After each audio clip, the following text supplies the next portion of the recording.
Okay, so we're back in Tomer Devorah. This is chapter 7, day 24. How a person should accustom himself with the attribute of Tiferet, which is splendor. Without a doubt, the attribute of Tiferet is embodied in the toil in Torah. However, great caution is needed to avoid becoming haughty through one's Torah learning, so as not to cause great harm. Just as one holds himself aloft, likewise he causes the attribute of Tiferet, which is Torah, to become aloft and withdrawn above, God forbid.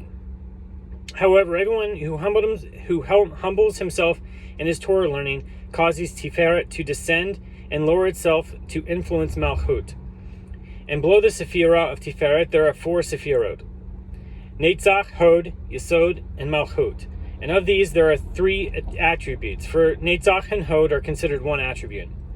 First, one who holds himself aloft above his students causes Tiferet to hold itself aloft too, and rise above Netzach and Hod, which are called students of Hashem, meaning students of Tiferet. Thus, conversely, one who humbles himself and teaches his students with love, causing Tiferet also to lower itself to its students and influence them. Therefore, a person should be easygoing towards his students and teach them according to their ability to absorb. In his merit, Tiferet will influence the students of Hashem according to their aspect or their level, which is appropriate for them. Second, one who holds himself aloft with his Torah knowledge over the poor and shames him, as in the story of Eliyahu the prophet, who appeared to Rabbi Shimon ben Elazar as an ugly, despicable, loathsome pauper in order to test him. In his elation with his learning, he insulted the pauper. He, that is Eliyahu, rebuked him, as Rabbi Shimon, for his character defect. For one who holds himself aloft over the poor causes Tiferet to become aloft over Yesod and not influence it. But if a sage holds himself on par with the poor, Tiferet will then influence Yesod. Therefore, a sage should hold the poor in high esteem and draw them closer to him.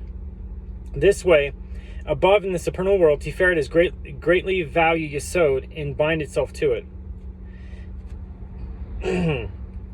Third, one who holds himself aloft with his Torah knowledge over the common folk, who are the nation of Hashem in general, causes Tiferet to hold itself aloft above Malchut and not influence it.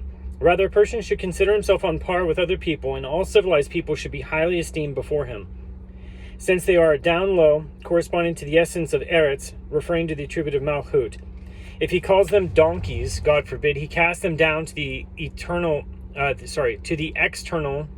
forces, or the evil forces as a result.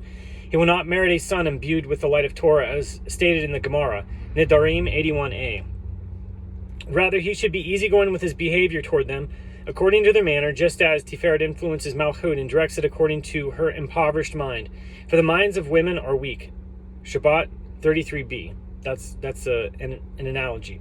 Referring to the attribute of Malchut, which according to the teachings of Kabbalah is characterized as a woman, the receiver. So included in this conduct is not being haughty towards those who are feeble-minded, who are in the category of the dust of the earth. For this reason, the earlier generations never held themselves aloft because of their Torah learning, as indicated by the incidents related in the Zohar, Parshat Bereshit, introduction in 7a. Regarding Rav Hamnuna, who hid his true identity in order not to benefit from any honor because of his greatness in Torah, and in the incident regarding Rav Haggai, who, when asked his name, simply answered, a Jew, in order not to reveal his true honorable name. So the Tikkunim, Tikkun 26, also tell of a venerable sage who fled when Rabbi Shimon Bar Yochai sought to kiss him, lest he take pride in his Torah learning.